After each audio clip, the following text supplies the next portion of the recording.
Olá, sou Carmen Monteiro e venho continuar aqui a história sobre experiência quase morte e falar sobre a indicação do livro que eu ia falar no vídeo anterior, mas ficou muito longo, eu resolvi finalizar e começar um novo.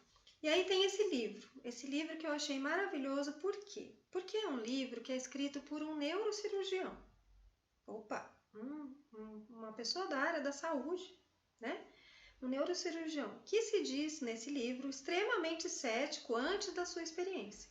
Então ele era extremamente cético, extremamente científico na área dele, né, neurocirurgia, e até ouvia relatos de pacientes, de pessoas, né, dentro do hospital a respeito de experiência quase morte, já tinha ouvido falar também nas mídias sociais e tal, achava tudo isso uma grande balela.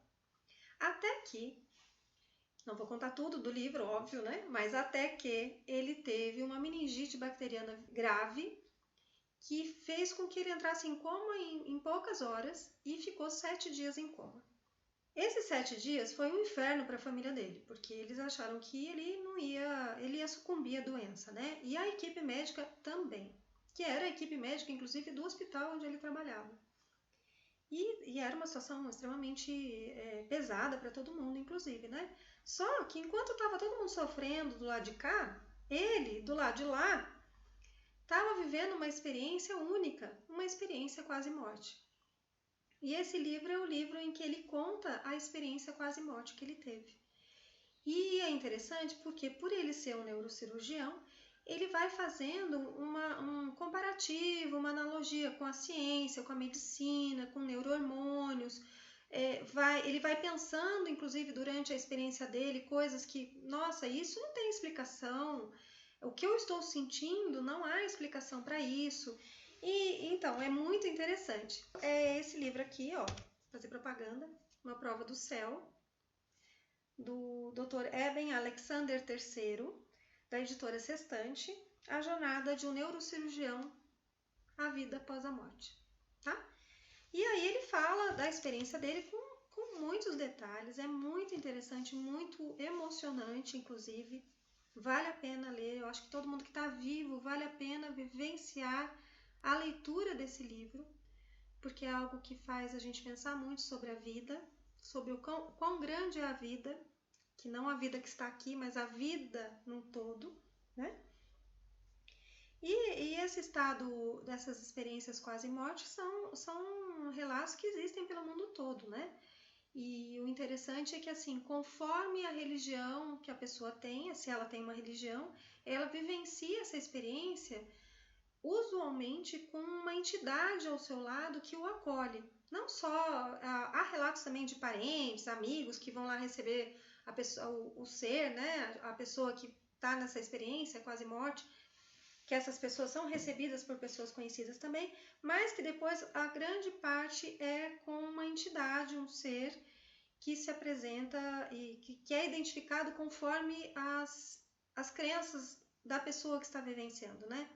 Então a pessoa pode ver Buda, pode ver Jesus, pode ver como seja Deus, enfim, e aí por aí vai. As experiências quase morte, interessante assim, todos os relatos dizem o mesmo, em todo lugar do mundo. Então é algo bem estranho, né, gente?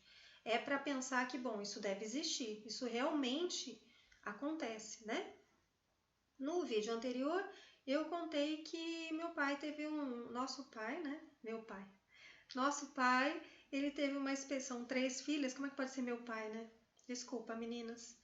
Mas ele teve uma experiência quase morte, mas ele teve do primeiro estágio. Eu não lembro, pelo menos, dele ter contado, ou eu não sei se ele se abriu e contou isso para nossa mãe, ou nem contou para ela, ou não chegou a vivenciar outros estágios dessa experiência quase morte. Mas ele lembra de, durante uma parada cardíaca, ele ter se desacoplado do corpo e visto toda a experiência da reanimação da equipe médica, né? A reanimação dele próprio, ali naquele momento, e ele vivenciando tudo isso lá de cima.